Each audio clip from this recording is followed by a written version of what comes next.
Welcome to Clandestine Cases. The church bell of St. Winifred's had no business ringing at that hour.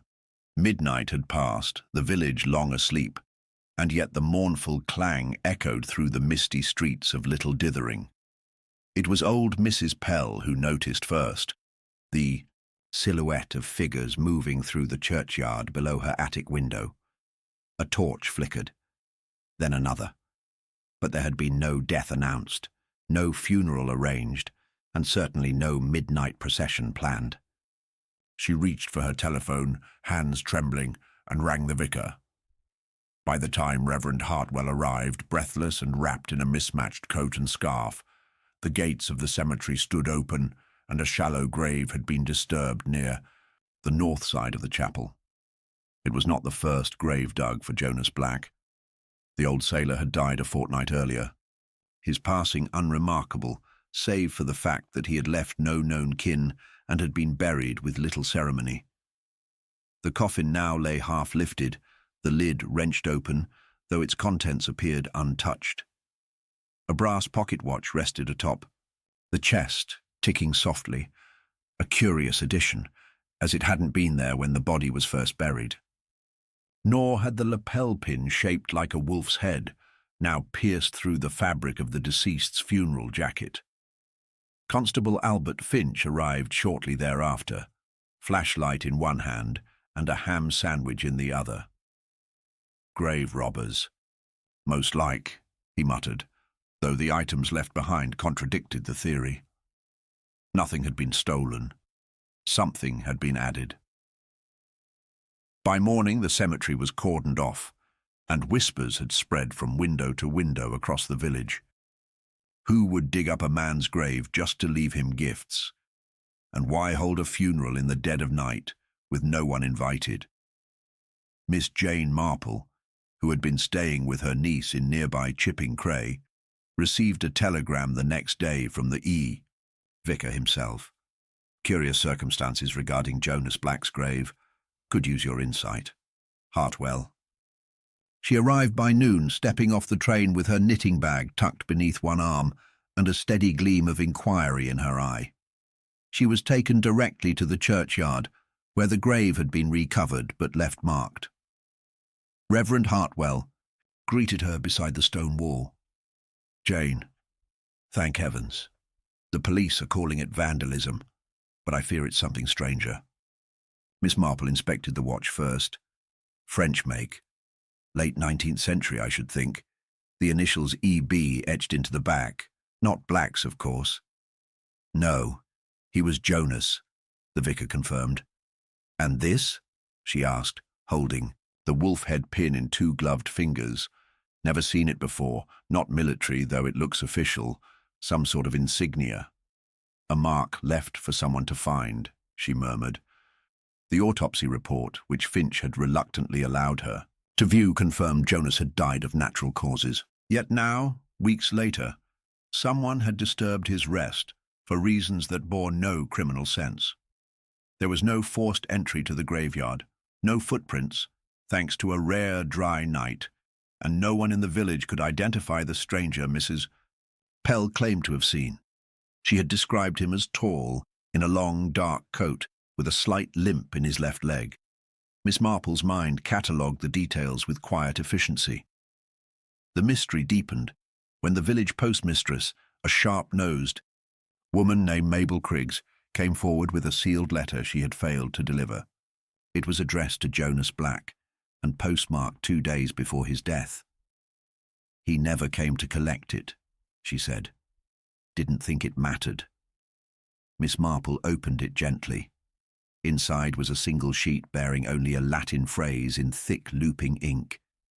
Meminite in nocte, frater. I remember you in the night, brother. Brother, Reverend Hartwell asked. He had no siblings. None we knew of, Miss Marple corrected. The stranger at the grave, the lapel pin, the message, all pointed not to desecration, but to ceremony, some private reckoning being acted out long after the fact. That night, Miss Marple requested the church be opened again. She brought with her a small lantern, and sat in the third pew, knitting motionless as the shadows deepened outside. Midnight came and went. All was still, until just before 1 o'clock, when the heavy front door creaked open and a figure entered quietly, dragging one foot slightly behind the other. He did not notice her at first, nor the vicar crouched behind the organ loft. The man knelt before the altar and removed something from his coat, a small, leather-bound notebook worn at the spine. He placed it gently beneath the altar cloth and turned to leave. Miss Marple stood then, the lantern casting her face in gentle light. "You came back," she said softly. The man froze. He looked older than Mrs. Pell had described, greying at the temples, and his coat was indeed long and dark. "I assume you are Edward Black," Miss Marple continued. "Brother of Jonas." The man lowered his eyes. "Half-brother. Ah, and I take it the pocket watch and pin were his once. A gesture of peace, not guilt." He nodded. "Then why the secrecy?" "Because Jonas never knew," he said. "He thought I died in France. I couldn't bear to tell him the truth, not after what happened with our father. I came to say goodbye. That's all." Miss Marple stepped forward, her voice kind but firm. "You realize, of course, the entire village thinks you've committed a dreadful crime." He looked stricken. "I meant no harm." "I believe you," she replied. "But perhaps next time, hold your funerals during daylight, Mr. Black. Midnight tends to unsettle people. The man turned himself in that morning. No charges were filed. The police deemed it a misunderstanding, an emotional error. But Miss Marple knew better. There had been guilt in Edward Black's actions, yes, but also something more complicated, remorse too long delayed, and a brotherly bond broken by silence. What puzzled her still was the notebook. When opened, it revealed pages of names, times, and coded notes, not in Edward's handwriting, nor Jonas's. And though it was swiftly dismissed by Finch as old nonsense, Miss Marple quietly slipped it into her bag. Because sometimes, even a midnight funeral hides more than sorrow. It hides secrets that refuse to stay buried. Miss Marple returned to the vicarage shortly after dawn, her fingers wrapped around the worn notebook she had collected from beneath the altar. Reverend Hartwell poured her a strong cup of tea, his nerves still jittering from the events of the night. Edward Black had been escorted quietly from the church, his explanation accepted with uneasy sympathy, and Constable Finch, true to habit, had declared the case closed. "No crime committed," he had said. "Nothing stolen, no damage done. Just a man grieving in his own peculiar way." But Miss Marple wasn't ready to set down her needles just yet. She had lived long enough to know that grief rarely inspired. Cryptic notebooks hidden in churches or Latin phrases scribbled in shaky hands. And she had learned that men who dig up graves in silence often carry something heavier than sorrow. That morning, while the rest of the village nursed gossip over scones, Miss Marple walked back to the church alone. She requested the keys from the vicar and stepped quietly into the chapel, where the sunlight filtered through stained glass and cast long, coloured shadows across the stone floor. She moved not to the grave, but to the back pews, where Mrs. Pell claimed the stranger had sat during the original funeral. The wood there was scuffed, recently scratched as if someone had dragged something across it. Kneeling carefully, she examined the floor beneath the pew and found, wedged into the crack between two tiles, a small button, tarnished silver, marked with a faint crown. Miss Marple held it between two fingers, lips pressed in thought. It was not part of Jonas's funeral suit. She remembered that coat had no buttons at all. This belonged to a uniform, but not police or navy. She slipped it into her bag beside the notebook and turned to leave, only to be met by the hesitant form of young Thomas Pell, Mrs. Pell's grandson. He lingered near the chapel door, cap in hand. "Miss Marple," he said, voice wavering, I saw something the night of the funeral." She approached gently, urging calm with nothing more than the quiet of her presence. Tell me, dear. I was in the loft above, he admitted. I wasn't supposed to be there. Mum would tan my hide if she knew, but I saw a man, tall, dark coat, and someone else came in after. Not the vicar, another man, shorter. They talked, argued, I think. I couldn't hear words, but the tall one gave something to the other, a box or a case. The short one left through the vestry. I thought maybe it was part of the funeral. But then... He trailed off, glancing behind her, toward the altar. But then I saw the tall man go down to the grave, alone. Miss Marple nodded, gently placing a hand on his arm. You've done the right thing, Thomas.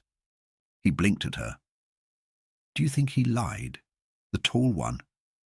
I think, she said softly, that the story we've heard is only half the truth.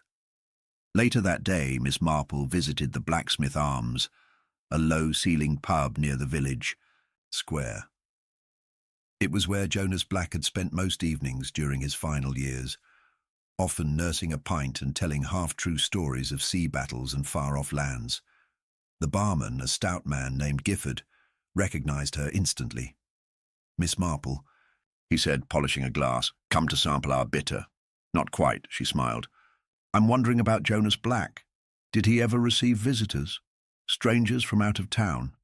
Gifford leaned on the bar. Not often, but now you mention it. 2 weeks before he died, a man came in asking for him. Real quiet fellow. Foreign. Accent. Didn't give a name. Had a limp. A limp? Left leg, I'd say. Wore gloves, even though it was warm out. Did he stay long? No more than an hour. They talked in the back.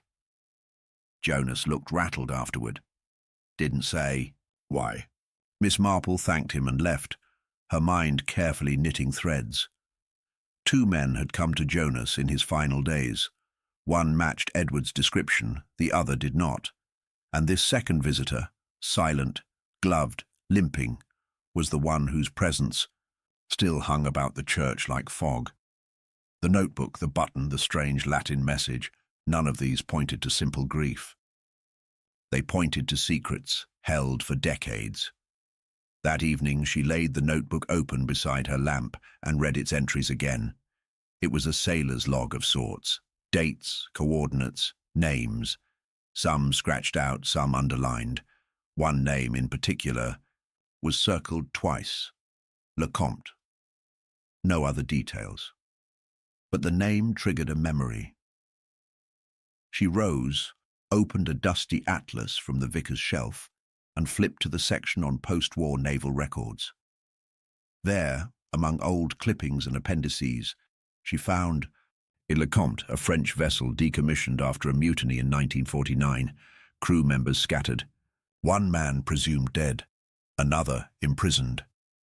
No list of survivors available. But a line at the bottom caught her eye. 2 sailors, believed to have escaped, last seen in England under assumed names. Jonas Black had been buried with a sealed expression, but Miss Marple now suspected it had less to do with the sea and more with what he had brought back from it. She stared at the name again. Lecomte. And then back at the notebook, where several coordinates matched ports along the French coast. By now it was clear, Edward Black's story was not false, but it was incomplete. The man in the chapel had indeed grieved, but someone else had come before him, someone connected to Jonas's past, someone still hiding in Little Dithering or nearby. The next morning she walked to the constable's office, where Finch was going through routine paperwork with the enthusiasm of a man reading tax code aloud. I'd like to see the possessions of Jonas Black, she said crisply. What was taken from his house after the burial? Finch grunted. Not much. Sealed his room. Few books, couple trunks, 1 locked drawer we never opened. Then I should very much like to open it. Reluctantly, Finch accompanied her to the modest cottage where Jonas had lived. The place smelled of tobacco and dust. His room was untouched. Miss Marple went to the drawer in question. Finch pried it open with a screwdriver. Inside, neatly folded, was a uniform, French naval, Beneath it, a pistol wrapped in oilcloth, and tucked beneath that, a faded photograph of two young sailors, standing shoulder to shoulder. Jonas was one. The other wore a silver-buttoned coat. His lapel bore the same wolf's head pin. Miss Marple examined the photo, then glanced toward the window. Someone had gone to great lengths to bury a past that refused to stay silent. And someone else was still watching. Miss Marple stood by the window, the photograph of the two sailors still warm from her hand. Outside, the village remained deceptively calm. Milk carts rattling past hedges, postboys on bicycles, distant chatter by the bakery. But here, in Jonas Black's quiet, sealed cottage, the air felt heavier. The pistol, the uniform, the pin, all relics of a story carefully buried. Yet someone else knew the truth, knew enough to leave a pin and a watch in a coffin, knew enough to come at midnight not for a ceremony, but for a message. Miss Marple wrapped the photograph in a handkerchief, tucked it into her knitting bag, and left the house with a purpose tightening in her step. She began with Mrs. Pell. The old woman welcomed her in with anxious eyes, still rattled by the events in the graveyard. I told the constable everything I saw, Miss Marple. The tall man, the torchlight, the digging. It was like a shadow play. I couldn't make out his face, but he limped, yes. The left leg. Did you see him arrive? Miss Marple asked gently. Mrs. Pell hesitated. No, he was already inside when I looked. No car, no bicycle. I thought it strange too, she admitted. No sound on the road, as if he'd appeared out of thin air. And yet you say you saw only one man. Well, she paused, uncertain. Perhaps I wasn't watching as closely as I thought. I was so shocked. I may have missed something. Miss Marple didn't press her further. The mind sometimes shields itself from discomfort by sanding down inconvenient details. But she noted the vagueness. Someone else could very well have entered the churchyard with the tall man and left before the torch was even lit. She moved next to Thomas Pell. The boy met her in the vicarage garden, where he was helping trim roses for the Sunday service. His hands were scratched, his collar smudged with earth. You were certain there were two men that night? She asked him directly. Yes, ma'am, I swear it. Describe the second man. He was short, broader than the other. He moved, quickly, nervous-like. I think he had a satchel. And you're sure he left through the vestry? The boy nodded. Slipped out before the tall one went to the grave. Miss Marple asked no more, but lingered long enough to see the boy glance toward the church with a flicker of unease. Not fear, exactly, but as if he knew more than he'd said, not from disobedience, but perhaps from loyalty or guilt. That afternoon, she sought out Mabel Criggs at the post office. The postmistress was sorting letters behind the counter when Miss Marple stepped in. Oh, Miss Marple. More questions, I imagine. Yes, about the letter you held for Jonas Black. I told you what I knew, Mabel replied, but her tone had stiffened. He never collected it. I assumed it didn't matter. And yet it did. Mabel avoided her gaze. How could I have known? You've worked here 30 years, Miss Marple said softly. You know every face, every whisper in this village. So I'll ask directly. Did you see anyone else collect a letter meant for Jonas Black in the weeks before his death? Mabel's hands faltered. She hesitated. There was a man, yes, came twice, tall, foreign-looking, asked if there was anything for J. Black. I told him no the first time. But the second time, he flashed some sort of identification. I thought perhaps it was official business. And you gave it to him. She nodded slowly. He said he was Black's solicitor, had a letter of authorization. But it looked odd. Not quite right, I should have refused, but I didn't want trouble. Did you remember his name? He signed the register. Etienne Rousseau. But I've never heard of him before or since. Miss Marple left with a quiet thank you, knowing now that the web was tightening. Rousseau, possibly an alias, had acquired Jonas's mail, likely read it, possibly even intercepted more. And if he was the same man seen arguing in the church, then this was no simple farewell to the dead. Someone had come seeking something from Jonas, something worth deceiving the local postmistress for, something worth returning for at night. Her final visit that day was to Edward Black. The man had been staying in a modest room at the White Fern Inn, awaiting word on whether he might claim what little remained of his half-brother's possessions. Miss Marple found him seated near the hearth, sipping black tea, his eyes distant. "You came back," he said without looking up. "And so did you," she replied. "Twice, I believe, once at the funeral, and once before." His brow tightened. "I came only once, after I heard Jonas had died. Yet your description matches the man who came to the post office, and one witness swears he saw you argue with someone in the chapel days before the burial." Edward set his cup down, eyes suddenly sharper. "That wasn't me. No. I did come to see Jonas," he admitted. "A month ago, before he died. We hadn't spoken in 20 years. But something changed. I received a letter. No name. No return address. Just a note that said, 'It's time to make peace, before he does.' I assumed it was about Jonas. I travelled here, but he wasn't home. So I left again. No argument. None. No meeting in the chapel." He shook his head. "I don't know who that was." "Did you mention this letter to the police?" "No, I burned it. I didn't want to seem like I had something to gain." Miss Marple regarded him carefully. He didn't fidget. He didn't glance away. If he was lying, he was either very practiced or very honest. But he had made one mistake. "You said the letter mentioned he, not Jonas. Are you certain it was about your brother?" "I assumed. But assumptions are dangerous, Mr. Black, particularly in matters involving the dead." She left him staring into the fire, uncertainty blooming behind his expression. Back at the vicarage, she unfolded the sailor's notebook once more and studied the circled name, Lecomte, again. 2 sailors believed to have fled. One was Jonas, the other, possibly the man in the photo. Then a knock came at the vicarage door. It was Thomas Pell again, eyes wide, out of breath. "Miss Marple, it's the church." "What about it?" "Someone's inside. Again." She reached for her coat without a word. Inside the chapel, dim candlelight flickered along the wall. A faint shuffle echoed from the vestry.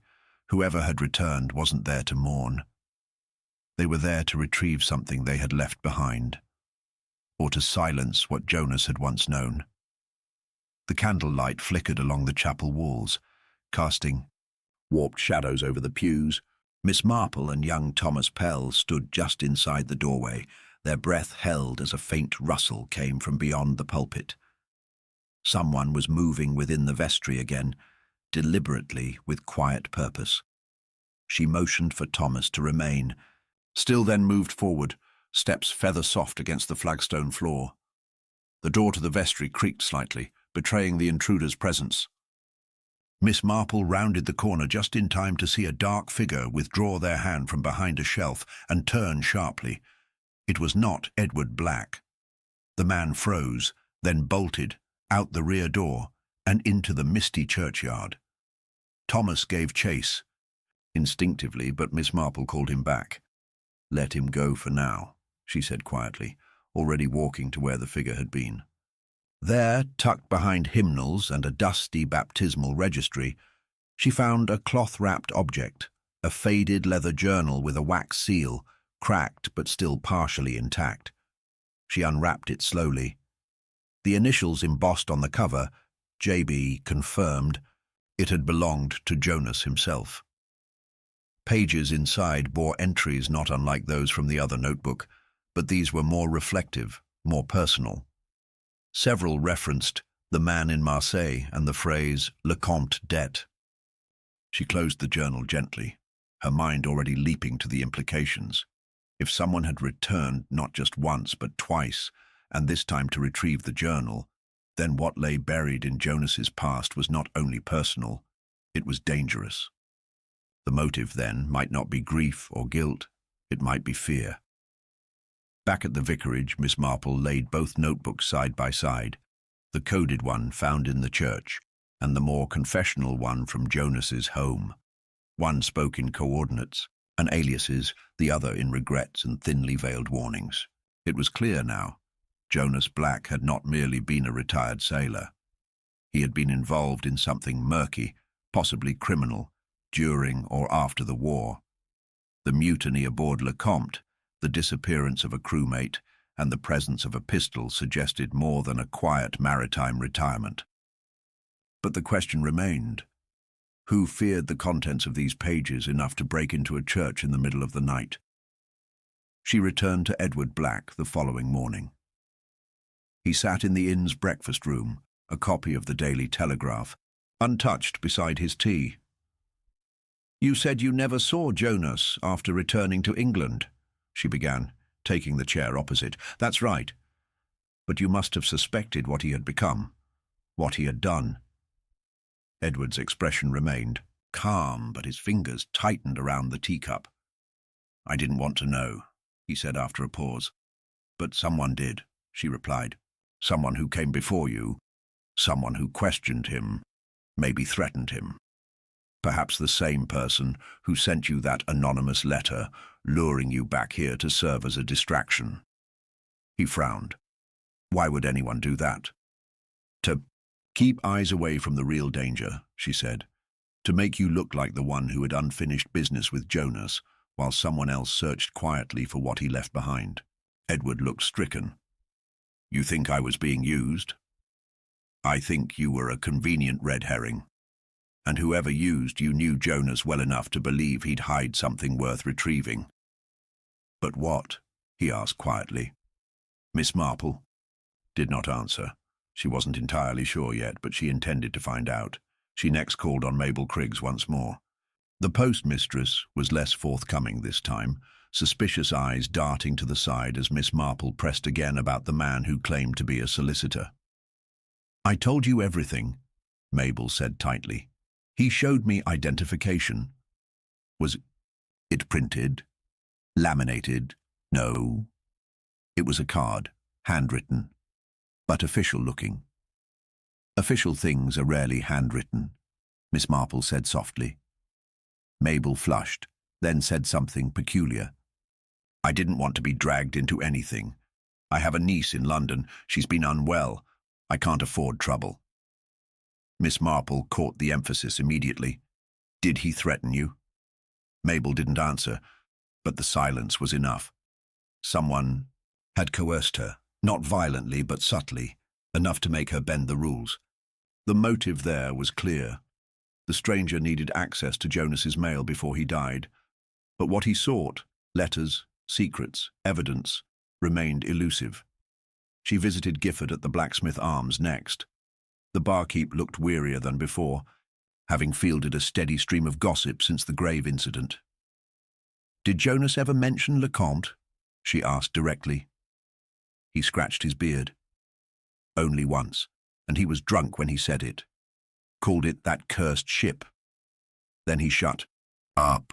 I pressed him the next day, but he pretended not to remember." "Did anyone else react when he said it?" "Actually," he thought for a moment, "there was a fellow at the bar that night, new to the village, claimed to be a travelling tool merchant, dark-haired, foreign accent. He left the next day." She nodded slowly. "Did he limp?" "A little, yes." Each thread drew closer to a single pattern. The man with the limp, the false solicitor, the second presence in the chapel. All the same person, or part of the same intent. But the deeper Miss Marple went, the more entangled the motives became. Edward Black, with his guilt and regret. Mabel Criggs, coerced by fear. Jonas, with a secret past. The unnamed intruder, chasing something long buried. Even the vicar, in his discomfort with the incident, had started to avoid eye contact. Back At the vicarage that evening, she found a parcel left on her windowsill. It bore no note. Inside, she found a single brass shell casing and a torn page from Jonas's confessional journal, the one she hadn't yet catalogued. The words were scrawled in haste. "I kept it. He said destroy it, but I couldn't. Too many names. If anything happens, it's in the cross." She reread the line 3 times. In the cross. The chapel's altar cross was solid brass, but not impossible to hollow. It had stood there since before Jonas's burial. Had the journal referred to a hiding place? She returned to the church that night with the vicar's reluctant permission. Thomas accompanied her, holding the lantern. Together, they unfastened the altar cross and examined its base. It was heavier than it looked. Miss Marple turned it over, and beneath a screw cap concealed in the plinth, she found a tightly folded set of documents, brittle with age. Names, dates, ledgers of transactions, coded but decipherable with effort. Naval records mixed with smuggling routes. One name repeated often, underlined in red, Etienne Rousseau. So that was the limp man's name. Not a solicitor, not a mourner, but a survivor, and likely a murderer in waiting. Miss Marple handed the hidden documents to Reverend Hartwell just before sunrise. The vicar stood pale and silent in the vestry, blinking at the coded ledgers and lists of names that Jonas had stashed. Inside the brass altar cross for what must have been years, Miss Marple said nothing for a long moment, watching the weight of revelation settle over him like a shroud. "These documents," the vicar murmured, "they suggest Jonas was involved in organized trafficking, smuggling, illegal arms even. Names tied to old wartime tribunals." She nodded. "He was no innocent sailor, I'm afraid. But I suspect he tried to keep some record for protection. Or possibly leverage." Reverend Hartwell folded the papers and placed them gently in a locked drawer in the vestry. "We must give this to the police immediately." And so it was that by mid-morning Constable Finch stood before a table in the church hall, puffing out his chest beside the sealed evidence bag as if he'd unearthed it himself. He addressed a growing crowd with an air of pride, the words "concluded investigation" repeated more than once. "Thanks to certain recent discoveries, we now have sufficient evidence to connect Jonas Black to an international criminal network," he declared. "It appears his death, while natural, stirred up old ghosts, one of whom attempted to recover incriminating records. That man, Etienne Rousseau, is the prime suspect. An arrest warrant has been issued through the French liaison." The villagers murmured in approval, soothed by the idea that the strange events had a clear explanation and an even clearer villain. Mabel Criggs exhaled visibly. Mrs. Pell wept softly with relief. Even young Thomas looked reassured. Only Miss Marple remained still, eyes not on the constable, but on the empty corner of the room where the tall stranger had once stood, watching quietly from the shadows. She listened carefully to Finch's summary, and felt with growing unease that it didn't quite fit. Rousseau might have broken into the chapel, might have coerced Mabel, might have pursued the hidden journal, but he hadn't planted the brass shell casing on her windowsill. He wouldn't have warned her. Whoever had left the parcel knew about the cross, knew what Jonas had hidden inside it, and yet they hadn't taken it. They had offered it. Why? Guilt, desperation, or misdirection? Later that afternoon, Miss Marple visited Edward Black once more. He was preparing to leave the village, his small suitcase packed and waiting by the hearth. "I suppose you've heard," he said as she stepped inside. "They say it was all Rousseau, that he tried to clean up the past and got caught in the process." "Yes," she replied, settling in a chair. "It's a tidy story, but you don't believe it."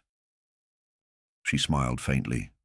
"No, there are holes in the fabric, Mr. Black, and I don't care for garments that unravel too easily." Edward ran a hand through his hair. "Do you think I had something to do with it? I think you were used. Perhaps even baited into returning. Your sudden presence diverted suspicion. But the timing of your visit, just days before Jonas died, feels too coincidental. You think he was murdered? She paused. No, I believe Jonas died naturally, but someone feared what he might do before he did, and they moved swiftly to retrieve or destroy what he left behind. Then why leave the notebook in the church? That, Miss Marple said gently, is precisely what troubles me. That night she returned once more to the chapel, alone this time. She walked past the altar, pausing by the pew where the scuffed floorboards had first caught her attention. She knelt again, fingers tracing the grooves. One long scratch veered, sharply to the right. She followed it and found, hidden beneath the floorboard lip, a thin silver ring with a blue enamel seal.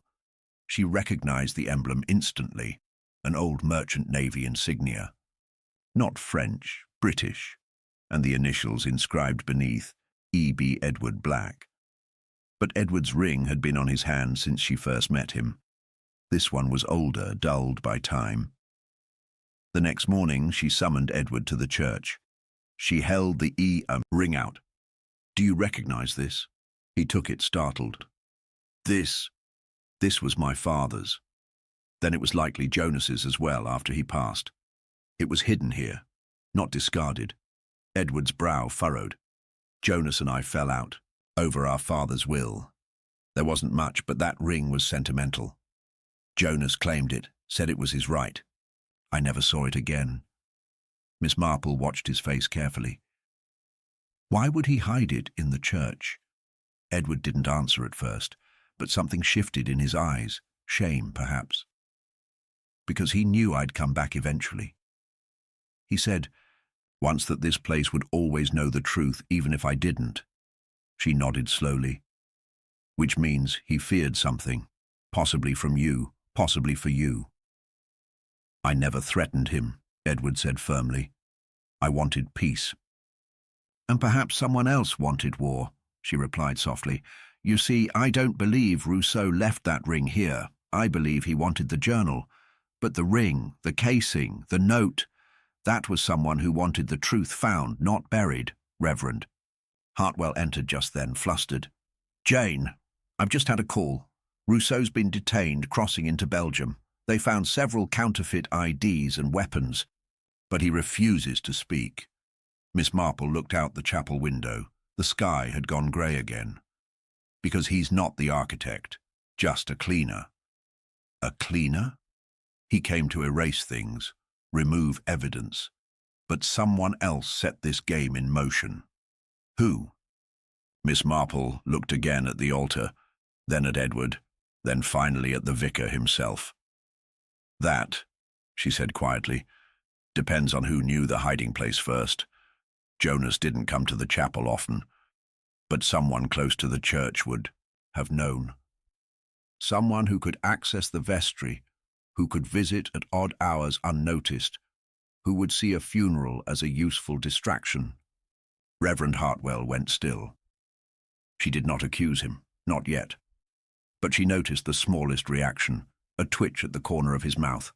Not guilt, but calculation. Finch's declaration of victory, then, was a smokescreen. Rousseau might have returned for his own reasons, but the layers beneath were deeper than espionage or wartime records. The real criminal, the one who moved unnoticed, who knew the habits of Jonas Black, the weakness of the constable, the layout of the chapel, had not yet shown their hand. Miss Marple tightened her shawl around her shoulders and stepped back into the aisle. There would be no more press statements, no neat endings, only quiet observation, and one final thread left to follow. And somewhere in Little Dithering, the person who had pulled all the strings was watching. The village breathed easier, waiting, patiently for the curtain to fall. The soft chime of the chapel bell at midday brought a fresh round of visitors to the graveyard, most of them laying flowers or murmuring prayers, unaware that the storm had not truly passed. Miss Marple sat in the back pew, watching Reverend Hartwell deliver a gentle sermon about remembrance. His voice was steady, reverent, but her thoughts were elsewhere, fixed on the floor beneath the altar where secrets had slept for years, and on the look that had passed across the vicar's face when she mentioned the cross. It hadn't been fear. It had been recognition. She left quietly after the service, weaving through the headstones toward Jonas Black's grave. The earth had settled again, though not neatly. A subtle dent remained where the coffin had been disturbed. She crouched down, tracing the edge of the stone with her gloved hand, thinking not just of the smuggled journals or Rousseau's failed escape, but of something Edward had said. Jonas claimed the ring after our father died. Said it was his. Right. The line nagged at her. A man who hides something so small in a church must believe it's more than a trinket. A symbol, perhaps. A piece of a past that was still unfinished. She returned to the vicarage where she'd left both notebooks under lock and key. Sitting at the desk, she opened Jonas's personal journal again. One page, previously overlooked, had a short line, scribbled in the margin beside a list of names. Blackwood fire. Only 3 of us survived. The phrase hit her like a whisper from the grave. She knew that name. Blackwood. It was the name of a cargo ship that had caught fire in 1950, off the coast of Cornwall. It had made the papers for weeks. A tragedy at sea, a shipping route sabotaged, several crew lost. The case had been officially ruled accidental, though rumours of foul play had lingered. She spent the afternoon in the reading room of the village library, requesting the archives. After some time she found it, an old clipping in the Devon Maritime Ledger, with a scorched photograph of the Blackwood's crew, taken 2 weeks before the explosion. Jonas Black stood at the edge, face younger, but still unmistakable. Beside him, arm draped casually across a barrel, stood a man labelled as William Hartley, ship chaplain. She stared at the name again. Hartley, not Hartwell. Back at the vicarage, the tension in the air felt changed. She asked for tea, as always, and Reverend Hartwell obliged, though he seemed more cautious now, more deliberate in his movements. When she finally spoke, her voice was mild but firm. "You've changed your name, haven't you?" He didn't reply. "You were aboard the Blackwood. You and Jonas both. You were one of the 3 who survived the fire." He set the teapot down with care, not looking at her. "It was a long time ago," she continued. "That fire wasn't an accident, was it? I believe the 3 of you, Jonas, yourself and one other, knew something, or did something. And afterward, you scattered." "Jonas swore we'd never speak of it again," the vicar said quietly. "He took the fall, not legally, but morally. It was easier for him to vanish into small ports. I chose a different path." But he didn't forget. "He recorded everything, and someone else didn't forget either." Hartwell's face hardened. "Rousseau?" "No," she said. "I believe Rousseau was the 4th man, not listed, not photographed, the one who was supposed to die in the fire." There was a long pause. Hartwell turned and opened a drawer slowly, withdrawing an old cracked photograph from beneath a stack of hymn sheets. It matched the one Miss Marple had seen at the library. But in this version, another man stood at the far right, half in shadow, young, expression unreadable. His face had been scratched out with ink. "He threatened me last winter," Hartwell said. "Said he knew I was here, said Jonas still had the records. He wanted money, but more than that. He wanted revenge. He called Jonas a traitor." "Did you tell Jonas?" "No. I hadn't spoken to him in decades." "And yet he still trusted you enough to leave the journals in your church." Hartwell lowered his head. He was always the brave one. She watched him for a long moment, unsure whether the sadness was genuine or a final act. "And the 3rd man, the one not accounted for yet?" Hartwell looked up slowly. "His name was Carlyle. He died 2 years ago, heart failure. I read it in a coastal paper. Only Jonas and I remained." Miss Marple stood. "Until now." That evening, Constable Finch arrived breathless at the vicarage. "We've got something," he announced. We searched Rousseau's hotel room again, found a coded letter addressed to someone with the initials W.H. It says, "The cross still holds it. You'd better act before I do." Miss Marple met Reverend Hartwell's eyes. "So he warned you." Hartwell's voice was low. "I thought I had time." "Did you leave the shell casing and the torn journal page for me?" she asked. He blinked. "What?" She nodded slowly. "Then it wasn't you." She turned back. "To Finch. Someone else left those items. Someone who wanted me to find the truth, not hide it." The constable frowned. "Then who?" Miss Marple didn't answer immediately. She walked to the shelf, picked up the notebook, and flipped to the last entry. One sentence, hastily written. "Edward knows more than he says. If I don't come back, tell her to ask about Malta." Finch muttered, "Who's her?" Miss Marple looked up, eyes cold. "Me." She closed the book with quiet finality. Edward Black had said he only came back to make peace. But Jonas hadn't trusted that. Not entirely. Not after Malta. Because the roots of this crime reached further than Little Dithering. Further than the Blackwood fire. They reached into sun-baked shores and post-war deals, the kind men killed to bury, and the final knot in this web had not yet tightened. Rain began to fall just after dusk, tapping gently against the windows of the vicarage as Miss Marple sat once more at the desk, the journal open in front of her, its final sentence echoing in her mind. Ask about Malta. She knew that any reference in such a tightly written note had to carry weight. Jonas, in his final pages, had stopped rambling and started pointing. Malta. It was a place, yes, but also a signal. A narrowed window into something Edward had wanted buried. If Rousseau had returned for leverage, and Hartwell had tried to forget, it meant Jonas had feared only one thing: betrayal from the man closest to him in blood. And now that man was preparing to leave Little Dithering under the glow of false innocence. Miss Marple rose early the next morning, her plan already forming.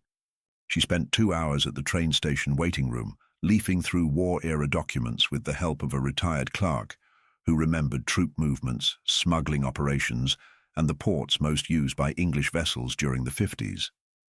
When the Blackwood had gone down, a secondary route through Malta had been under scrutiny by Interpol. There were reports of money laundering through a small cafe front owned by former sailors. A William Carlyle had been involved, along with 2 unidentified Englishmen. If Jonas and Hartwell were those men, Edward might have been the courier. Not officially named, not even present on the ship, but still part of the arrangement. She returned to the vicarage and, with the help of young Thomas, staged her next step. She arranged for a modest dinner to be held at the inn that evening, an unofficial gathering for closure, as she described it to the vicar and Finch. Reverend Hartwell, weary and uncertain, agreed. Finch, still content in his premature conclusion, came mainly for the stew. Edward, however, was hesitant. He said he had train plans, but Miss Marple insisted firmly. "Just one final supper. It would honor your brother's memory." He relented. The room at the White Fern Inn was lit by oil lamps, the air thick with the scent of onion broth and wood smoke. Miss Marple sat across from Edward and beside the vicar, who spoke little. Finch dominated the conversation at first, sharing irrelevant anecdotes, until Miss Marple gently interrupted him and laid a folded letter on the table. "I received a post this afternoon," she said, "from the magistrate's office in Valletta."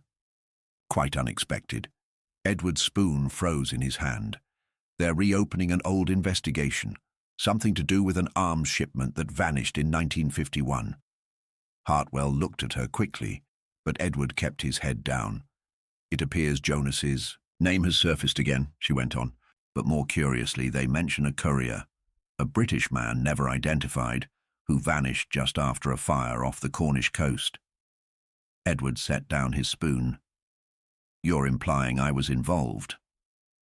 "I don't imply," she replied calmly. "But I do listen. and I've listened carefully to everyone's story. Yours, in particular, has gaps where others had details. That usually means either a poor memory or a convenient one." His jaw tightened. She reached into her bag and produced the ring, his father's. Jonas hid this in the church even though he'd kept it for years. A man doesn't do that without a reason. Edward didn't speak. Miss Marple leaned forward. "Do you know what I think, Mr. Black? I think Jonas was no saint, but I think he tried to shield you. I think he left this ring not out of sentiment but as a message that you were part of it all along, and perhaps that you never faced the cost." Hartwell whispered, "Jane." But she pressed on. "And I think, Edward, that you returned not to make peace, but to make certain Jonas had destroyed the last of what tied you to Malta." Edward stood abruptly, knocking over his chair. "That's absurd." Finch looked startled. "Now, see here." "No," Miss Marple said, voice calm. "Let him speak." Edward's eyes burned. "You think you've solved something, do you? With your knitting needles and church gossip? I think you've worked very hard to be forgotten by history. But you should know something, Mr. Black. Shame is rarely quiet. It rattles, even through silence."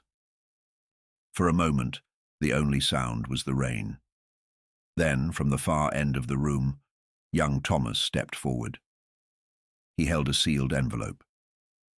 "Miss Marple asked me to deliver this tonight, said it might be needed." Edward took it reluctantly and opened it. Inside was a black and white photograph, the original crew image of the Blackwood, unaltered. No scratched faces, no missing names, and the fourth man, the man Edward had denied knowing, clearly visible beside Jonas. Miss Marple said, "We found the photograph in your brother's things." "He never destroyed it." Edward's face contorted. "You don't understand," he said hoarsely. "You weren't there. You didn't see what it was like, what we had to do." "You're right," she said gently. "But Jonas did. And he wrote it down. Every part of it." He stared at her, his defiance collapsing under the weight of something far older. Guilt, grief, maybe fear. Hartwell finally stood. "Edward," he said quietly, "did you speak to Rousseau before he came here?" Edward shook his head. "He wrote me. He said Jonas had kept a record. He said if I didn't get to it first, he'd go to the papers." "So you came," Miss Marple said, "and let him take the blame." Edward turned and left the room without another word. Finch looked around confused. "So is that it?" Miss Marple folded the letter and placed it back in her bag. "Not quite, but the last stone has begun to turn." Hartwell sat heavily. "I think we've both run from the past long enough." Outside, the rain softened. In that moment, Miss Marple knew the truth was no longer hidden. But exposing it came at a cost. Because justice, in cases like these, wasn't a matter of police work or arrests. It was the unraveling of choices made in shadows decades ago, when men believed the sea would carry their sins away. But the sea forgets nothing, and neither does a woman who pays attention. The next morning brought with it a brittle stillness, as though the village itself was holding its breath. Miss Marple stood by the chapel, gazing across the mist-laced graveyard while the bell tower above her struck 8. The photograph, the ring, and Jonas's journal had shifted the balance of the case. No one could deny it now. Edward's outburst at the inn hadn't gone unnoticed, and word had already begun to spread, even without Finch fully grasping the weight of what had been revealed. But Miss Marple wasn't celebrating. Something in Edward's retreat had felt unfinished, too sudden, like a man not cornered but recalibrating. She stepped into the vicarage drawing room and unlocked the drawer where Jonas's confessional journal had been kept, only to find it missing. The drawer was still locked, undisturbed from the outside, but the book was gone. Her eyes narrowed. She turned to the windows, latched. The door, still bolted from the inside when she returned. Last night, she moved briskly down the corridor, calling out to Reverend Hartwell, who emerged in his dressing gown, concern writ across his face. "The journal," she said. "It's gone." He blinked. "Gone? But it—" "Jane, no one's been in or out." "Someone has," she said, already moving past him. They searched the house together, every room, every cupboard, even the cellar. Nothing. The other documents, those retrieved from inside the altar cross, were still safe. But Jonas's handwritten account, his most personal detailed record, had vanished. Hartwell rubbed his temples. "Perhaps I misplaced it. I might have moved it before bed." "No," Miss Marple replied. "You wouldn't. You're too careful, especially now." Finch was summoned within the hour, arriving with 2 constables from the next town over. He waved his arms about the vicarage, issuing vague orders and blustering about forced entry, but Miss Marple said quietly, "There was no break-in. The journal was taken by someone who knew where it was and how to avoid suspicion." Finch frowned. "But you said the drawer was still locked." "Exactly, which means someone had access to the key." Finch blinked. "But only you and the vicar have it." She didn't answer him. She turned instead to the fire grate. A faint scent lingered, something acrid, recent. She reached in and touched the ash. Still warm. She stood, brushing soot from her fingers. "Whoever took it didn't take it far." Finch stared at her, mouth slightly open. "You're saying someone burned it?" "I'm saying someone wanted us to believe it's beyond retrieval. And perhaps that's true. But what they fear, more than the record itself, is the connection it makes."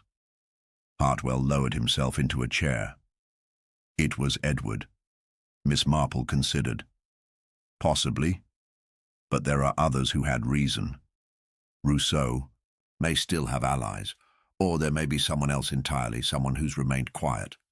Finch, bristling, said, "Well, if it's gone, then that's that. We've got Rousseau under arrest. The vicar's testimony supports your findings. And Mr. Black, he's taken the first train out this morning, I'm told." Miss Marple looked sharply at him. "What?" "Left just after dawn.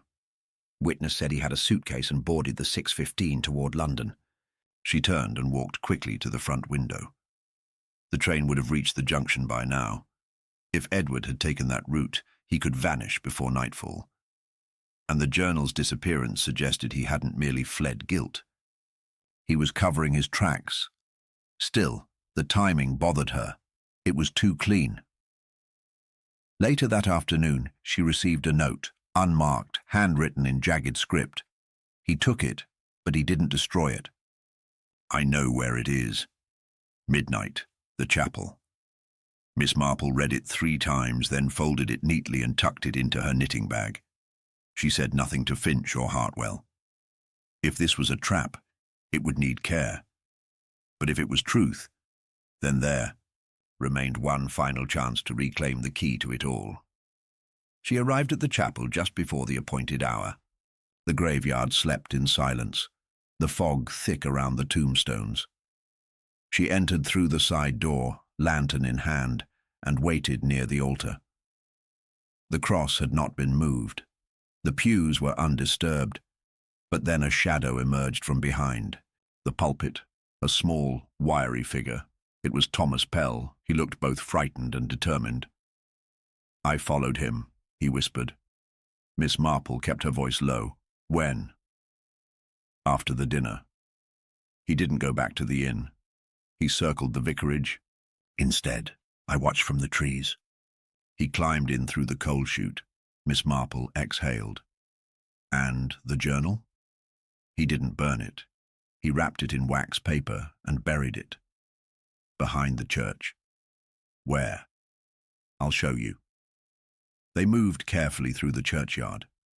Behind the vestry wall, near an old tool shed, Thomas dropped to his knees and brushed away damp earth. He had already loosened the soil. Beneath it, wrapped in waxed cloth and sealed with twine, lay the journal. Miss Marple took it gently, her heart thudding, not with triumph, but with caution. Whoever had staged the theft wanted the village to believe the case was closed. But someone else, perhaps even Edward himself, had decided the truth shouldn't vanish so easily. She returned the journal to the vicarage under guard and spent the rest of the night copying its pages by hand. Names, places, payments. The final chapters recounted a moment in Malta, a meeting between Jonas, Edward and Carlyle, where funds were diverted and a crate went missing.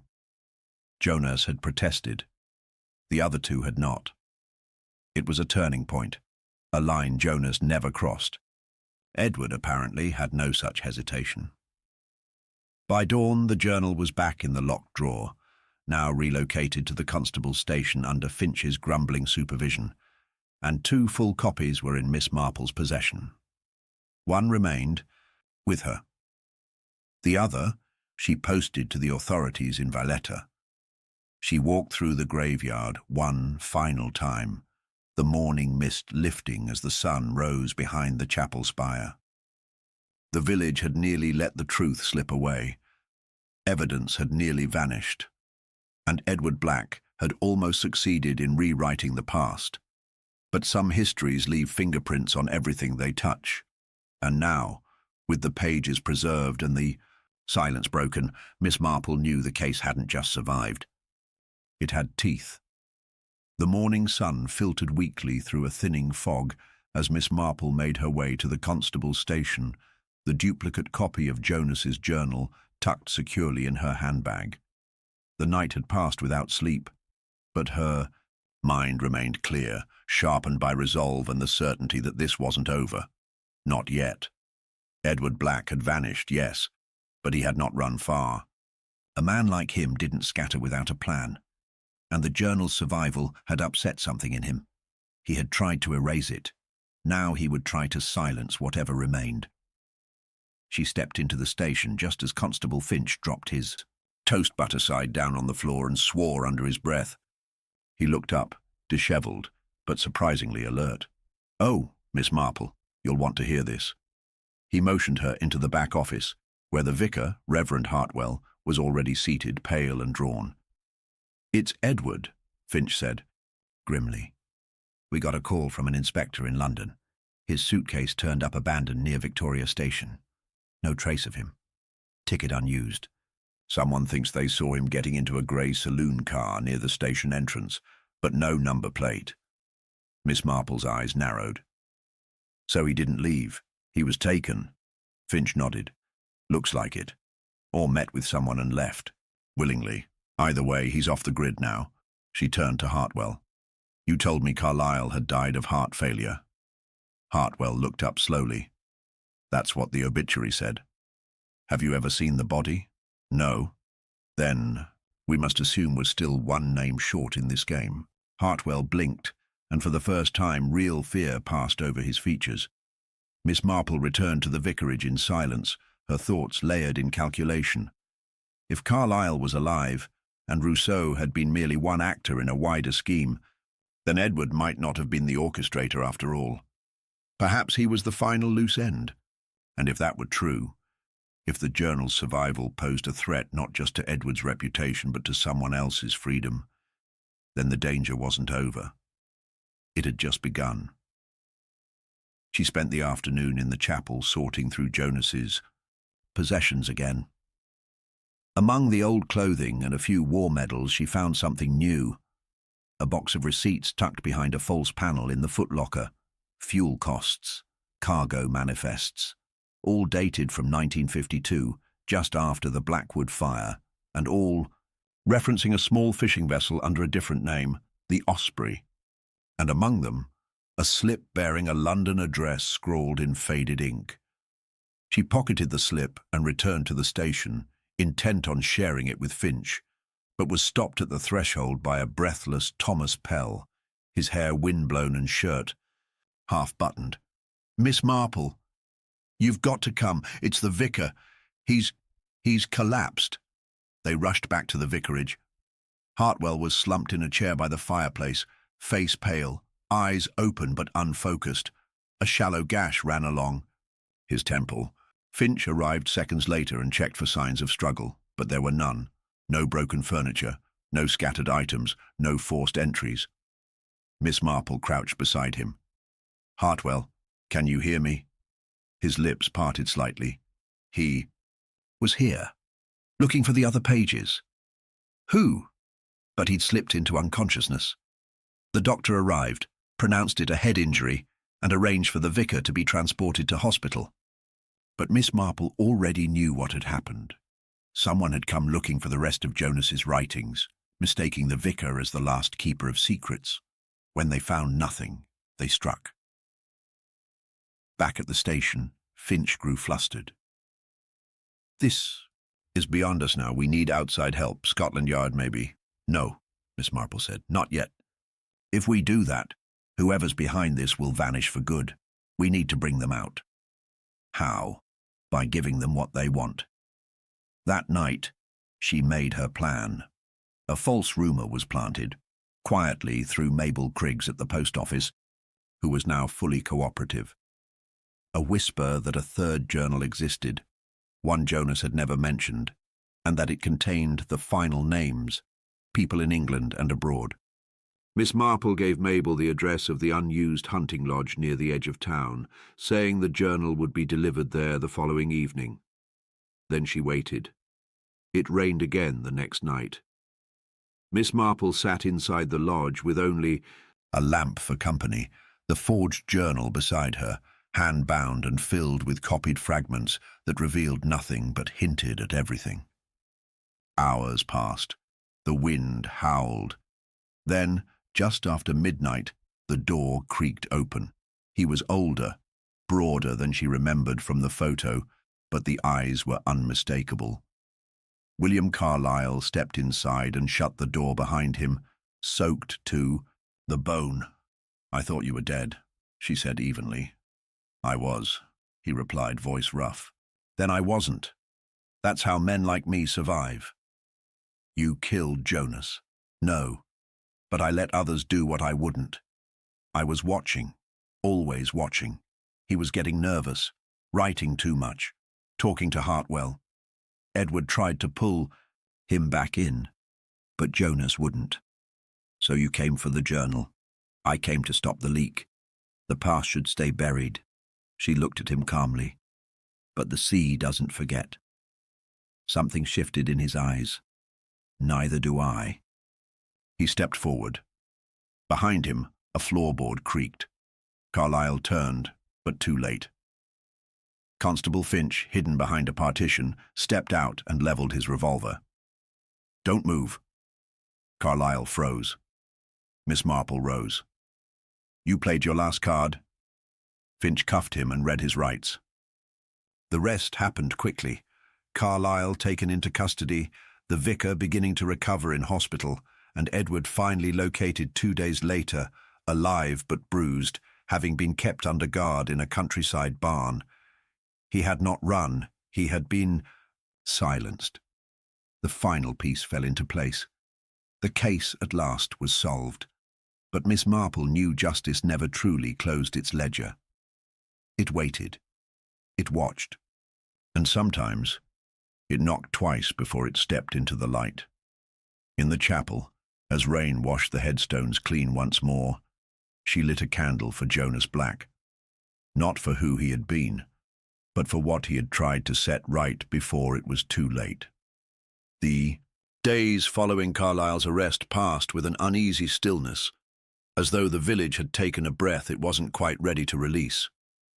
Reverend Hartwell, though bruised and shaken, had returned to the vicarage under the care of his housekeeper and the watchful eye of Constable Finch. Edward Black, once recovered, was reluctant to speak at length, offering only fragmentary accounts of the night he'd vanished. "They came for me before I reached the train," he muttered once, eyes clouded with regret. "Said I'd seen too much. But Jonas, he knew it would happen. That's why he wrote it all down." Miss Marple, ever quiet in her movements, had retreated from the centre of things and returned to her pattern of walks through the graveyard and hours spent at the chapel. Not for sentiment, but for something else. a sense that though the threads had been tied, one knot remained loose. Carlyle had confessed to returning, yes, to striking Hartwell and watching the vicar's movements, to threatening Edward, but not to murder, and most importantly, not to the midnight disturbance that started all of it. He denied digging the grave. Miss Marple sat one afternoon in the pew near where Mrs. Pell had first seen the figure moving through the churchyard. The angle from the attic window, the torchlight, the limp. It had all pointed to one man, but now that man was behind bars and the sequence didn't hold. Jonas had been buried 2 weeks before the first incident, and Jonas's journals, especially the earliest pages, spoke repeatedly of being watched. Someone was observing him before Carlyle returned to England. That was when it clicked. She rose suddenly and made her way to the post office. Mabel Criggs looked up as she entered, trying to mask her discomfort with a practiced smile. "Afternoon, Miss Marple. Bit damp out still." Miss Marple stepped up to the counter. "Tell me, Mabel, those letters Jonas never collected, the one from EB and the one from overseas, when exactly did they arrive?" Mabel blinked. "Oh, well, I suppose just before he passed. One arrived the week before." "Not both. No, the foreign one, the one with the Latin message, came earlier. Much earlier, now that I think of it." Miss Marple nodded slowly. "And you kept it?" "I did. Thought he'd come in eventually. But then that man, Rousseau, came asking." "But Rousseau wasn't the first to ask about Jonas's mail, was he?" Mabel hesitated. "There was someone else. I didn't mention it before. I wasn't sure. It mattered." "It matters." "A woman," Mabel said quietly, short, with sharp eyes, said she was helping Jonas manage his affairs, that he'd grown forgetful. "She didn't give a name." Miss Marple stared at her. "Why didn't you report that?" She was very convincing. "And I thought, Jonas was always a bit eccentric." Miss Marple turned to leave but paused. "One last thing, Mabel. Did she limp?" "No, quite the opposite. She moved quickly, purposefully." Back at the vicarage, Miss Marple reviewed her notes again. There had been too many assumptions about male players: Edward, Hartwell, Rousseau, Carlyle. But women had moved through the periphery as well. Mrs. Pell, who'd seen the torchlight, Mabel, who'd released the letters, even the housekeeper, Mrs. Henley, who had been in Hartwell's service for nearly 15 years. That night, Miss Marple requested tea from her, and she watched. Mrs. Henley moved efficiently, placing the tray down without rattling, pouring with a steadiness that bespoke habit. But when Miss Marple gently said, "You must have known Jonas well through the vicar," the woman's hand froze mid-air. "I saw him now and then," she said carefully. "At services." Miss Marple smiled. "And before that? Perhaps when he was younger." Mrs. Henley said nothing. Then softly, "I don't see what it matters." "It matters," Miss Marple said, "because you're the missing voice in this story. Jonas was watched. His letters were intercepted. Someone moved freely through this village without raising suspicion. Someone no one noticed because they were always here." The tray shook slightly. "You were on the Blackwood, weren't you?" Miss Marple said quietly. "Not as crew, but as passenger, maybe stowed away, maybe travelling under another name." "But you were there." Mrs. Henley's face turned pale. "I was 18. And you saw what they did." "I helped them," she said suddenly, voice cracking. "At first, I didn't know what it was about. I just carried papers, messages. I thought, at most, it was ration dodging. But when Carlyle spoke about the cargo and I realized what was being moved—" "Arms," Miss Marple said, "to private buyers. I threatened to report it. They threatened me. Jonas protected me, hid me when the fire broke out. And afterward, they said if I ever spoke, I'd disappear. So I changed my name. Stayed in England. Took work where I could. I thought it was over. But it wasn't, Miss Marple said. You came to Little Dithering by chance? Mrs. Henley looked down. No. I followed Jonas. I wanted to see if he'd kept his promise. He never told anyone, but then the letters started. The Latin one. I knew it was Rousseau. I knew something was coming. You tried to retrieve the journal. She nodded slowly. I waited until everyone was asleep. I took it. I didn't destroy it. I couldn't. I buried it behind the church. You left the shell casing, the page. You wanted me to find it. I didn't know who to trust. And the night of the torchlight? Miss Marple asked gently. I was watching, from the loft. It wasn't Rousseau in the churchyard, it was Carlyle. But he was with someone else, a woman I didn't recognize. She never came into the light. Miss Marple stood, her breath caught. There's another. Mrs. Henley's eyes widened. I think so. That evening, Miss Marple wrote a single line in her notebook and circled it twice. One figure seen, 2 sets of prints. One never stepped into light. The real planner, the one behind Rousseau, behind Carlyle, the one who stirred the ashes and vanished before the fire reached her, was still out there, not watching anymore. The revelation of a second figure in the shadows cracked open a door Miss Marple had long suspected was ajar, but never dared to force until now. It wasn't Rousseau or Carlyle she feared anymore, nor even Edward Black with his guilt-ridden retreat. The woman in the shadows, the one who never entered the light during the graveyard's midnight intrusion, had operated in silence, guiding. The others like pieces on a chessboard, careful never to be seen, never to leave too much of herself behind. Miss Marple sat in the vicarage, her notebook open on her lap, the circled line glowing faintly in the lamplight. She reviewed the names once more.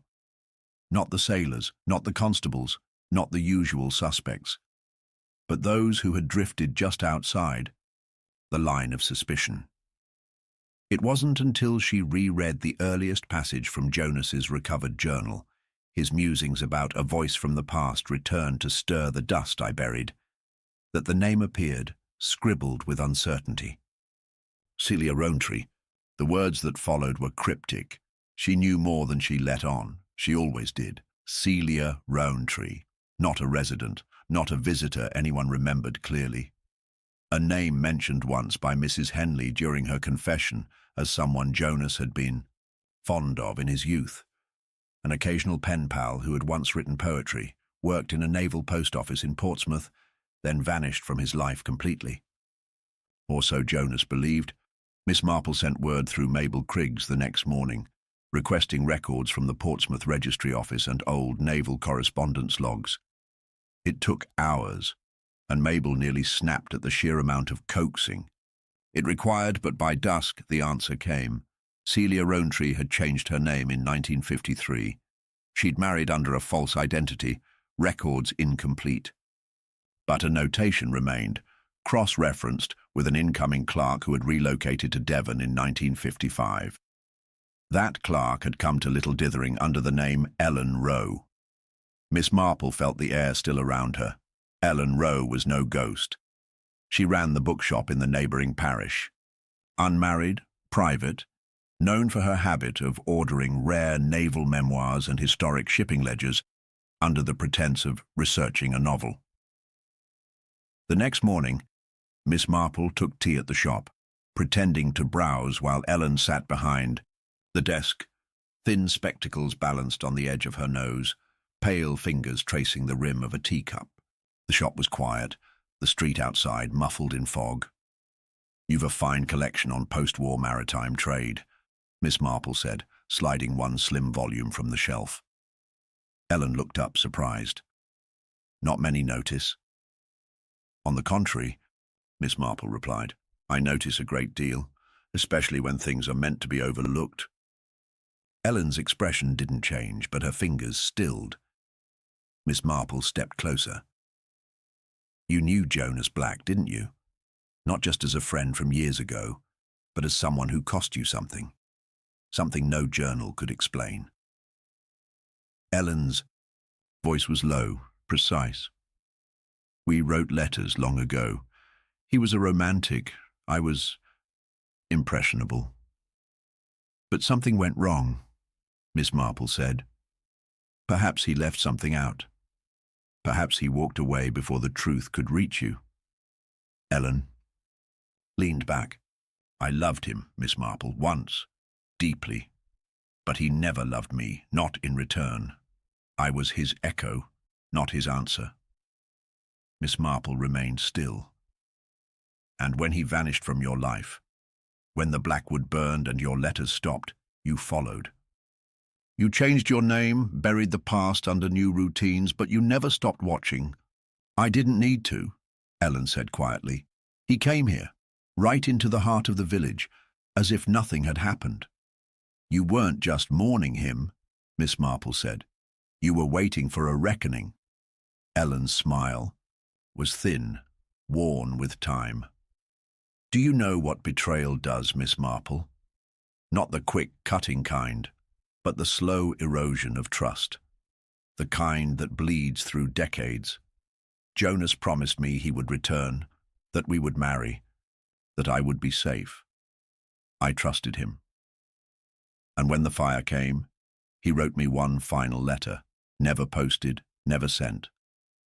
I only saw it when I followed him here and watched from the chapel window one evening as he burned everything but that letter. I retrieved it from the ash. He blamed me for exposing the truth to Carlyle. Miss Marple's heart sank. You were the one who alerted Carlyle. I thought I was protecting Jonas, Ellen whispered. I didn't know what they were smuggling. I only knew he had changed. He stopped answering, his letters filled with warnings and codes. I told myself it was fear, but when I finally found him, he looked at me as if I were a stranger. He said I reminded him of a life he was trying to forget. And so you watched. I watched him build a new life, whisper secrets to a vicar, drink quietly in a pub. I watched him grow, old with a clean conscience while I lived in a lie. Miss Marple lowered herself into the chair opposite her. You arranged the false letters. You warned Rousseau. You brought Carlyle back into it. I never meant to harm Jonas, Ellen said, her voice shaking now, only to make him answer. But it spiraled. Rousseau wanted more. Carlyle returned, with threats. And Edward, he was just a spoiled fool chasing his inheritance. I tried to keep it quiet. I planted fear. I moved behind the scenes. But when Jonas died, the clock stopped. And then, Miss Marple said gently, you dug up the grave. Ellen nodded once. I needed the pin, the wolf head. It belonged to me once. It was our secret. Jonas gave it to me before the fire. When I saw him buried with it, I thought he had forgotten. But no, he'd remembered. Miss Marple sat in silence, letting the confession settle. There was pain here, old, raw, and deeply buried beneath a veneer of control. Not madness, not greed, but abandonment, drawn out over decades and folded into obsession. You were never trying to hide the truth, she said at last. You were trying to be seen. Ellen looked up, eyes glassy. And I never was. Later that evening, as Finch took Ellen into custody with the softest pair of handcuffs he'd ever held, Miss Marple returned to the chapel one last time. She sat beside Jonas's grave and lit a candle, not for the sins of the past, but for the wreckage left in silence's wake. The truth, when it finally arrived, had not roared like a storm. It had whispered, a voice, long overlooked, asking why. No one ever listened. The sun dipped low behind the chapel spire, casting long shadows across the uneven stones of the graveyard. Miss Marple sat inside the church, still and composed, as the final sliver of daylight disappeared. There was no wind, no creak of door or floorboard, only the gentle ticking of the brass altar cross, the sound of her own breath against the stillness. She had waited for hours, but this time she was not alone. Constable Finch sat in the back pew with a notebook resting on his knee, though he hadn't written in it for some time. Young Thomas, wide-eyed but silent, lingered by the vestry with instructions to leave the moment Miss Marple gave the signal. And beneath the pulpit, tucked behind a curtain, Reverend Hartwell stood with arms folded tightly across his chest. There would be no mistakes this time. Ellen Rowe had confessed yes, but there were still questions left dangling, threads unfinished. Her story had been too complete, too neat. It had taken Miss Marple days to understand what had truly been missing, because Ellen had never truly cared about Jonas's journal. She hadn't even known where it was. She had tried to draw the others back into the storm, to force Jonas into facing his past, but her focus had always been emotional, never strategic. The person who had orchestrated the early entries, who knew where the real leverage lay, had always been someone else, someone more precise, someone who'd been close enough to touch everything without suspicion. The vestry door creaked open. Edward Black stepped into the church, a worn cap pulled low over his eyes, his movements quiet, but measured. Miss Marple turned her head only slightly. "I knew you'd come back," she said calmly. He didn't answer right away. "I heard Ellen confessed." "She did, but not to all of it." He stepped further into the aisle, voice steady. "You think I had something to do with it still?" "I don't think, Edward," she replied. "I know." He stopped walking. "You've no proof." "Perhaps not in the traditional sense. But the journal, the one you tried to burn, didn't just speak of Malta or the Blackwood. It mentioned something else. A list Jonas kept of payments made to a third party, someone who handled domestic affairs. That wasn't Carlyle. That wasn't Rousseau. It was someone on English soil, someone close. He shifted, his jaw tightening. "I don't know what you're talking about." Miss Marple stood, her voice sharper now. "Yes, you do. Jonas never trusted you. He knew you'd return. He left the clues where you could find them, not just to protect the truth, but to lure you into exposing yourself. You weren't his brother-in-arms, Edward. You were the middleman." Edward took a step closer, his voice rising. "You're inventing things, fabricating stories. You intercepted Mabel's letters. You sent Rousseau false information. You arranged for the vicar to be alone the night of the attack. And then you vanished, not because you were kidnapped, but because it allowed you to return unseen, to finish what had been started. I was locked in that barn," he snapped. "Ask the police." "I did," she said softly. "And they found no signs of restraint. The doors weren't even secured from the outside." He froze. Miss Marple moved down the aisle toward him. "You needed to make Ellen look like the villain, and you used her pain, just as you used Rousseau's desperation and Carlyle's rage. You dangled promises and kept the journal as your insurance policy. But when it surfaced again, when you realized Jonas had written everything down, you panicked." Edward laughed bitterly. "And now what? You'll arrest me with your knitting needles?" She looked past him and nodded. Finch stepped forward, revolver raised, face flushed. "It's over, Black." But Edward didn't stop. He turned and bolted toward the side exit near the choir stalls, knocking over a pew as he ran. Finch shouted, giving chase, but Miss Marple didn't move. She turned instead to the vestry where Thomas had already dashed outside, circling around to cut off the other side. Reverend Hartwell emerged from the shadows and followed silently behind. They found Edward seconds later, just beyond the church wall, caught in the arms of Thomas and Finch. The boy had grabbed his coat with surprising strength, tripping him over the uneven stones. Edward writhed for a moment, but when he saw Miss Marple arrive, walking slowly, steadily, lantern in hand, he stilled. She said nothing until Finch had secured the handcuffs. "I didn't want to kill him," Edward said, voice low. "I just wanted it buried. He was going to talk. After all these years, he was going to throw it away." "And instead, you did," she replied. "He ruined everything." He spat. "Our father's name, my future. He sided with strangers." "No," Miss Marple said. "He sided with decency, the kind that stays silent not out of fear but out of principle." Finch led Edward away. Hartwell placed a hand gently on Miss Marple's shoulder.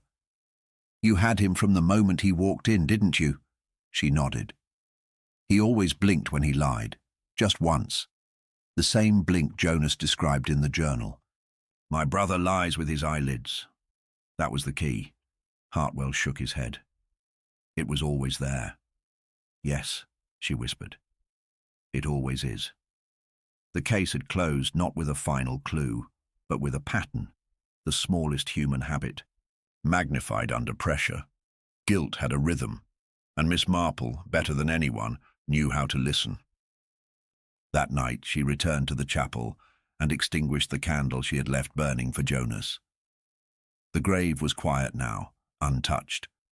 The secrets buried with him had been dug up, aired, and laid to rest again, but this time in the open. Justice didn't always roar. Sometimes it moved in soft shoes, and sometimes it wore spectacles and carried a handbag, steady as ever. The morning after Edward Black's arrest dawned with the soft clang of the church bell echoing across Little Ditherings. Rooftops, villagers moved with a sense of quiet closure.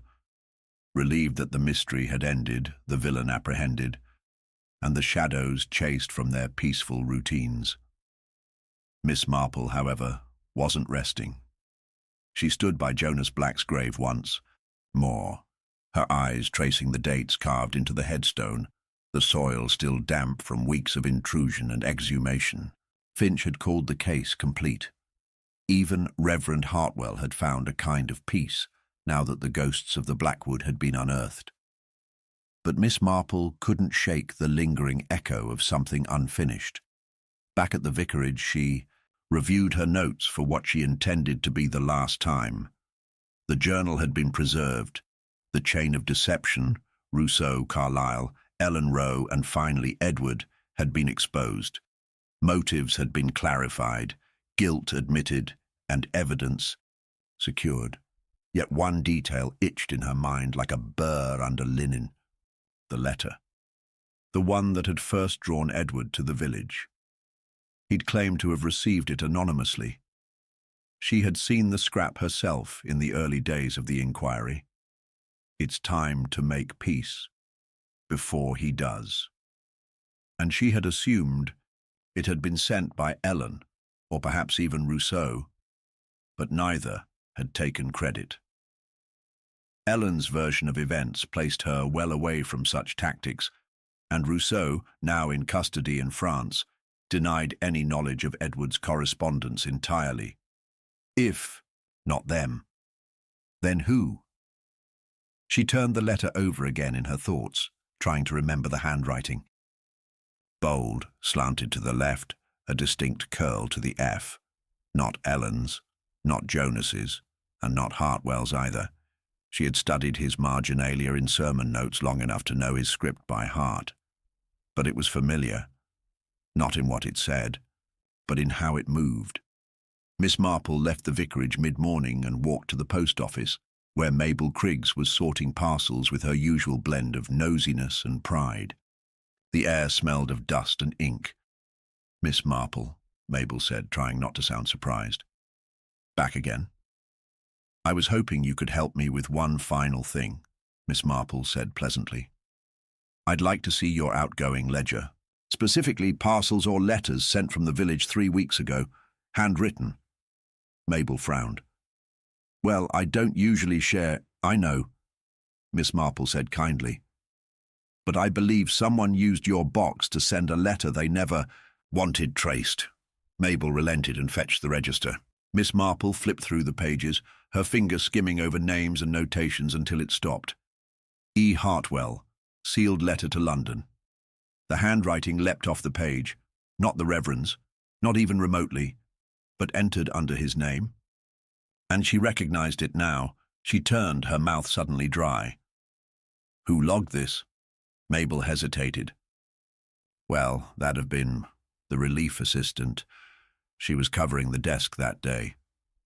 Miss Marple stepped outside, the register pressed tightly in her hands, her mind turning with renewed speed. The relief assistant. Young, quiet, barely mentioned. No one had spoken of her since, but she'd been present, she'd been trusted, and, most importantly, she'd had access to the very beginning of it all. She asked Finch to gather everyone at the chapel that evening, Reverend Hartwell, Mabel, Ellen Rowe, and the postal assistant, whose name she learned was Lorna Mayhew. A quiet girl, often dismissed, recently returned from clerical studies in Torquay and volunteering at the post office to gain community experience. She had nodded politely when introduced, never interjected, never stood out. Which Missy, Marple now saw, had been the point all along. The group gathered in the pews as dusk folded around the stained glass windows. Miss Marple stood at the altar, her voice calm but firm. "There was a letter," she began, "sent to Edward Black to draw him back here. A letter no one admitted writing, but it wasn't anonymous. It was carefully planned, carefully worded. The handwriting didn't match any of the main players, but I saw it once before, years ago, in a school book."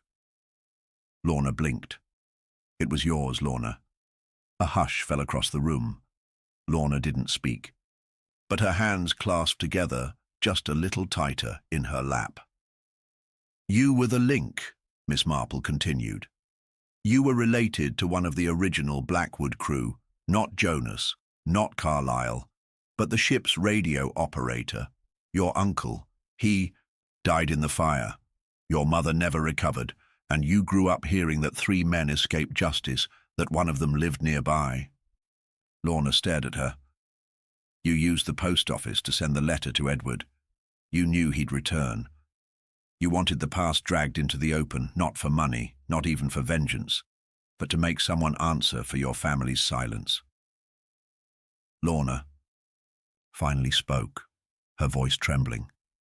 "He sent my uncle on that ship, Jonas. He told him the route was clear, but it wasn't. My uncle never had a chance." "And so you nudged the dominoes," Miss Marple said. "A letter to Edward, a hint to Rousseau, a journal copied and left where Ellen might see it. You gave everyone just enough to turn on each other." "I didn't kill anyone," Lorna whispered. "I just wanted the truth." "You got it," Miss Marple said. "But you also endangered lives. You let the storm brew until someone died, trying to cover what you'd uncovered." Lorna lowered her gaze. "Would anyone have believed me if I'd said it plainly?" Finch stepped forward, unsure. "Miss Marple, do we charge her, Miss?" Marple looked at Lorna for a long moment. "No, but we must record everything. Let the authorities in London decide." Reverend Hartwell stepped forward slowly. "I remember your uncle. He sang in the mess hall." Lorna blinked. "He wrote songs," she said softly. "Yes," Hartwell replied. "They were dreadful."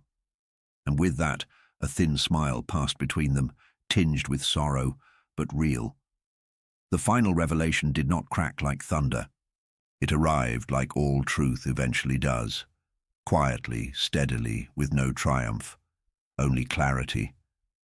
In a story of buried guilt and smouldering vengeance, the most dangerous hand had belonged to the quietest figure, and it had been her wound, untended, invisible, that had pushed everything into motion.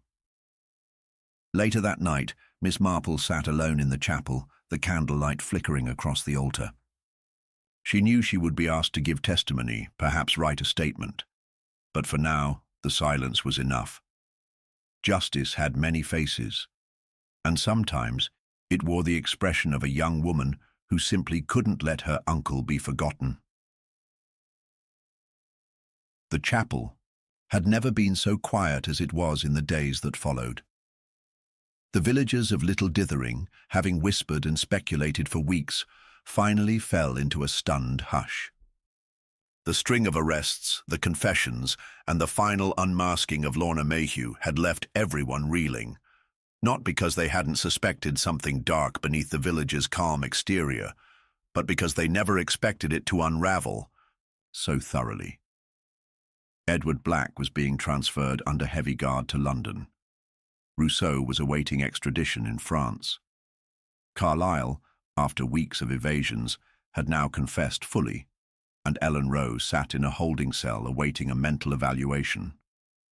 But the fate of Lorna Mayhew remained suspended. She was neither villain nor hero. The child of tragedy, yes. A manipulator, certainly.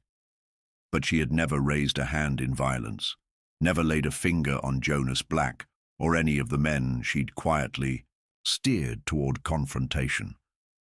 She had simply lit the fuse, then stepped back and watched it burn. Miss Marple was asked to give a formal account at the county office, and she did so with her usual grace, detailing events in their proper order, without embellishment or performance. But what the authorities couldn't see, and what only she understood, was the deeper layer, the way the truth had woven itself through quiet gestures and forgotten clues, like a thread barely visible until pulled taut. Back at the vicarage, Miss Marple sat by the hearth, the warmth of the fire crackling against the chill creeping in from the dusk. Reverend Hartwell stood nearby, silent for a while, then said, "You knew, didn't you, that Lorna wasn't done?" Miss Marple didn't look up. "I suspected, but I also knew she wasn't cruel, just broken. She manipulated half the village." "She reminded them of what they'd ignored," Miss Marple replied gently. "They let the truth rot beneath Jonas's grave for years, and she unearthed it, however clumsily." Finch entered soon after, carrying a sealed envelope. "Arrived just now," he said. "Addressed to you." Miss Marple opened it slowly. Inside was a folded sheet of plain paper. The handwriting was familiar, elegant, precise, the slanted curl of the F unmistakable. "You were right about everything. But I'm not meant for cages. Tell Edward I forgive him. Tell Jonas, if there's a way, that I kept my promise. Some stories aren't meant to end in confession boxes. Some need wind and silence. I'm going to find both." It wasn't signed, but there was no doubt who had written it. Lorna Mayhew had vanished. Finch looked at her, stunned. "She escaped?" "She slipped out," Miss Marple corrected. "Probably, before the report even reached the magistrate's desk. We'll issue a warrant, alert the stations." "No," Miss Marple said calmly. "You'll do nothing. You'll let the matter rest." Finch blinked. "But she orchestrated everything. She brought the truth forward when no one else dared. She never sought money or revenge, just remembrance. But she—" Miss Marple stood slowly and handed the letter back to Finch. "If she's lucky, she'll live the rest of her life with peace. If not, with ghosts. Either way, justice has been served, to the living and the dead." Finch didn't argue. Not because he agreed, but because something in her voice silenced any rebuttal. Later that evening, Miss Marple returned to the church alone.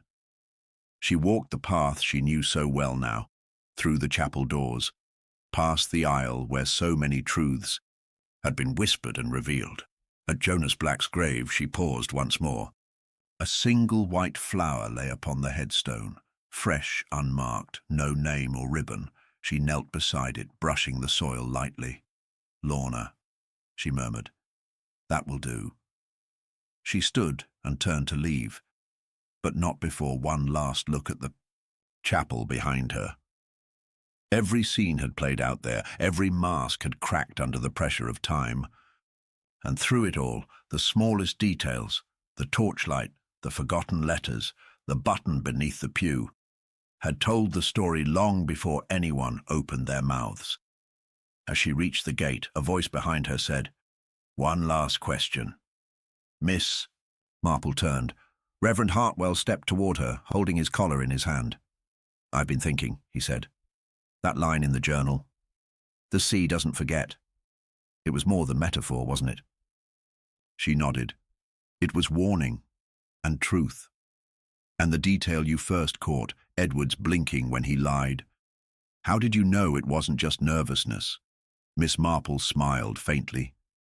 "Because he only blinked once when lying, and not at all when telling the truth. Most people do the opposite. That's what Jonas meant when he wrote, 'My brother lies with his eyelids.' It wasn't poetry. It was instruction."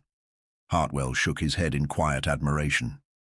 "You see," she continued, "it's never the grand gesture that tells the story. It's the detail everyone overlooks." He smiled sadly. "And what about you, Miss Marple? What will you do now that the story's told?" She looked out toward the village where lights flickered in cottage windows, and the air was once again filled with the quiet sounds of peace returning. "I'll knit," she said, "and wait for the next one. Because in villages like Little Dithering, time might pass gently, but the past never stays buried for long." The wind had picked up by morning, teasing at the edges of curtains in the vicarage and rattling the church's old shutters with soft insistence. Miss Marple moved quietly through the garden, her shawl wrapped tightly over her shoulders, a worn notebook cradled in one arm. The village had returned to its usual rhythm, tea deliveries clinking along stone steps, milk bottles sweating in the cool air, Mabel Criggs reopening the post office with a clang of keys and rustle of gossip already mounting. Children rode bicycles past the chapel without glancing at the grave that had, only days ago, served as the heart of a tangled reckoning. Justice had been declared served. Lorna Mayhew had vanished without another word. Finch had written up his final report, and even the inspector from the county office had offered a nod of professional approval. But as Miss Marple sat beneath the linden tree at the edge of the cemetery, her thoughts returned again and again to a single, quiet inconsistency, a piece not quite out of place, but strangely unspeaking. It was Jonas's final journal entry, not the one referencing Malta, nor the passage warning of Edward's blinking lies, but a seemingly unimportant line she'd skimmed over at the time, distracted by greater threads. It had read simply, "The girl knows more than she's told, but she's not the one I'm afraid of." At first, she had assumed it referred to Ellen. It made sense, given Jonas's layered connection to her. But the more she considered it, the more the tone felt wrong. Jonas had described Ellen as sorrowful, broken, complicated, but never dangerous. Lorna, of course, had proven herself a subtle operator, yet even she hadn't truly frightened Jonas. She'd caught him off guard, perhaps, but not enough to warrant that line, so who had? She stood and walked slowly back to the chapel, her steps dragging with the weight of something half-formed. Inside, the air was cool and still. The pews had been rearranged slightly since the last gathering, and the pulpit was newly polished. But it was the vestry that pulled her forward. Not because it was part of the crime scene, but because she hadn't examined it properly, not since the earliest days of the investigation. Reverend Hartwell had insisted it had been undisturbed. But now, standing in the doorway, she noticed a narrow drawer in the cabinet near the wall that had never been opened. Or rather, had once been opened but then carefully resealed with paint, the faint line of old varnish cracking slightly around the edge. She fetched a brass letter opener from the desk and slipped it gently into the seam. It popped open with a small sigh. Inside was a single envelope, yellowed and creased. It was unmarked except for one word on the back, written in black ink. Hold. She opened it slowly. Inside was a second, smaller letter, dated 8 months before Jonas's death. It was addressed not to Edward, not to Ellen, not to Lorna, but to Reverend William Hartwell. "You promised me silence. You've had it all these years. But the guilt's grown teeth. I can't keep it buried. If I die before it's told, let someone see this. You weren't just a chaplain, Will. You were the one who planned the route, and if we walked free, it was only because you knew who to bribe. Miss Marple read the letter twice.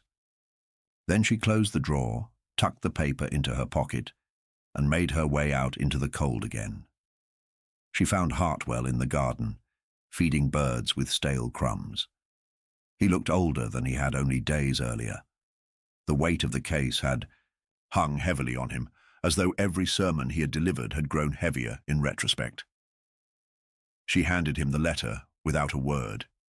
He took it in his trembling hands and read slowly. When he looked up, his face was empty of denial.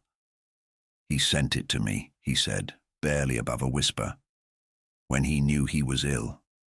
I never thought he'd actually follow through. He always said the past would die with us." "It rarely does," she replied. "I didn't take the bribe for myself," he murmured. "It was to buy a hospital ship for the survivors. I told myself it was moral, that the ends justified the root. But it was still a lie, still a silence I held on to too long. And Jonas knew," she said. "That's why he wrote, but never posted it." Hartwell nodded. "I found it again after the funeral. I meant to destroy it." "But you didn't." "No," he admitted. "Perhaps I hoped someone like you would find it." She studied him, a long moment. "Will you confess?" "To whom?" he asked. "To yourself," she said. She left him there, crumpling the letter in his hand, tears she would never see brimming in his eyes. She did not pity him, but neither did she condemn him. She understood the burden of truth better than most, and she knew that justice in its purest form was not always weighed on scales, but in quiet decisions, the ones no one saw, made in locked vestries and behind pulpit doors. By afternoon she was back at her cottage, knitting in her chair beside the window. A parcel sat on her table, delivered from the county office, her statement enclosed, her notes requested for archive. But as she lifted the last page of her notebook, she found something new tucked between the lines. A folded slip of paper, light as a whisper, in the same handwriting as the anonymous note Edward had received. One name never made it to the journal. "Because he paid to stay clean. Ask Mabel where the ledger really went." Miss Marple leaned back, the yarn slipping from her hands. "The sea, as Jonas had written, does not forget.